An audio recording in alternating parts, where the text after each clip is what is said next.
My mom and stepdad got married when I was 4. After they got married, my mom and I moved into the house my stepdad owned, so it was just the three of us and our animals. I am an only child, and at the time of this story, we had two big dogs who lived both inside and outside. The dogs usually roamed outside at night on the 20 acres we owned. We lived in that house for 14 years, and I saw my fair share of creepy stuff, but this story sticks out the most.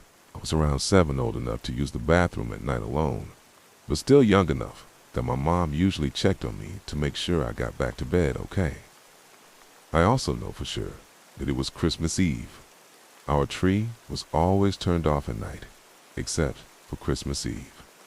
Our house was small, 150 square feet, but I loved it. When you walked in the front door, you were immediately in the living room. Straight ahead was the hallway, though in reality, it was a small rectangle with doors on 3 of the 4 sides. From the living room, front room, you could see into the bathroom. Heading toward the bathroom, there was a closet on the left, then the bathroom door. On the right was my bedroom door, followed by an empty wall about the width of a door, and then my parents' bedroom door. The kitchen was off to the left of the living room and shared a wall with the bathroom and closet. It was a super cozy setup. So we also had an unfinished basement with the stairs located in the living room near the kitchen and a door leading to the back porch. Now, on to the story. I got up to use the bathroom on Christmas Eve. I left my bedroom, turned the corner into the bathroom, and of course peeked at the Christmas tree and the presents underneath. I saw a monster truck. Okay. At the time, I was really into them and had been hoping for a remote control one. But I didn't stop to look because I really had to go.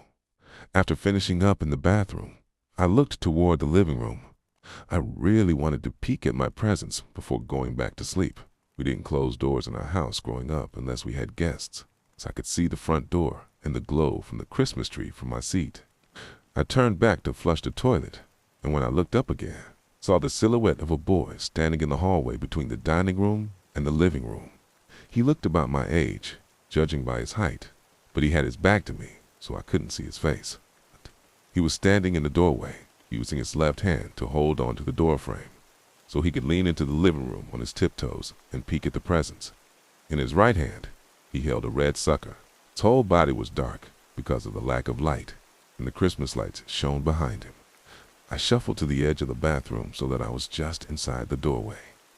If I had put my arm straight out, I would have touched him. I was about to ask him what he was doing when he slowly dropped back to his flat feet and started to turn to face me. As he turned, an intense wave of dread, fear, and anxiety hit me.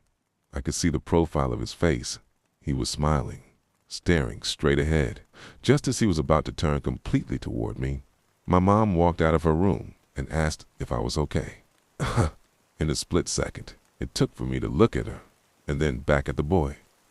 He was gone. The feeling of dread vanished instantly, as if he had never existed.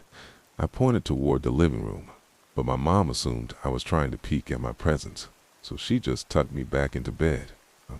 I fell asleep pretty quickly and forgot about it the next morning. And yes, I did get my remote control monster truck that year.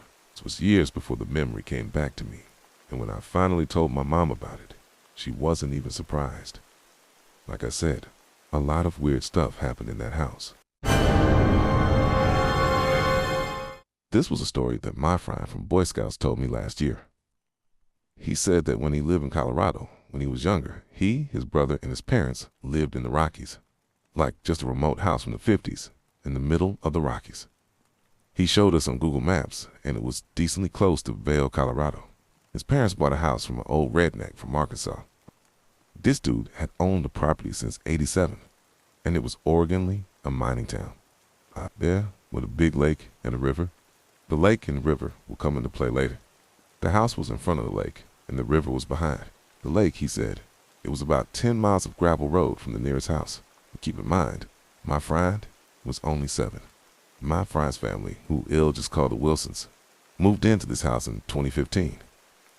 And as soon as they walked into the house, the parents got high on brownies around 7 o'clock or so, and around 9 or so the parents fell asleep, and my friend Kai and his brother Loki was still awake.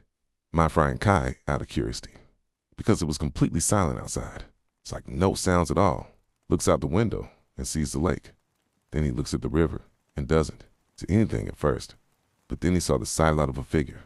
He described it as a goat, a human, and a deer, like a combination of those things. I have no clue, but it scared the crap out of us. He then went and told his brother Loki, and he looked outside and started running to his parents' room, screaming, and tried to wake them up, but they were knocked out cold. So Kai calms down his brother and puts him to sleep in a windowless room such as the kitchen. So Loki has fallen asleep at this point, and he looks outside and sees the figure again, and it's in the exact same position. So he thinks it may just be a tree, but then it starts walking through the river it was standing in, but in the direction of the house that Kai was in now. At this point, he got a better look at it, and it had the legs of a goat with a human looking chest with goat hair and human arms, as well as a goat head with deer antlers that were red and pulsating like there were hearts beating. Now, this understandably scared the crap out of him, and he hid in one of the moving boxes that had a couch inside of it. So this 7-year-old kid is being watched by what looks like a demon, and it's hiding in a moving box, so you can understand how scary that is. Now, he did the only logical thing to do at that age.